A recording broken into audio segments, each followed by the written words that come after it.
তাড়াতাড়ি আয় ওটা যা কইছে এই দরজাই মনে হয় আচ্ছা তো এমন একটা দেখি তো মনে হয় এই দরজাটাই হিন্দি ভিডিওটা তৈরি কর তোর ক্যামেরাটা দাও দেখেন দর্শক দর্শক আসসালামু আলাইকুম গাইস আপনারা ব্যাক কলে কেমন আছেন আশা করি আপনারা সবাই ভালো আছেন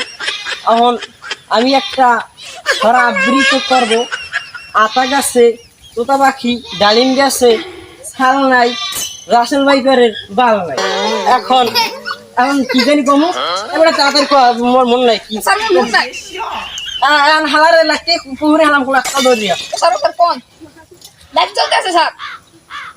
তো কোন টেংরি ব্যাংক গেলাম ও রাসেল ভাইপারের বাড়ি যাবো না তাড়াতাড়ি ওই বাড়ি যাইয়া মাতারির নাম কত কম হালার না পাই ও বাস্তারি মা করবে কোনে কোনে যায়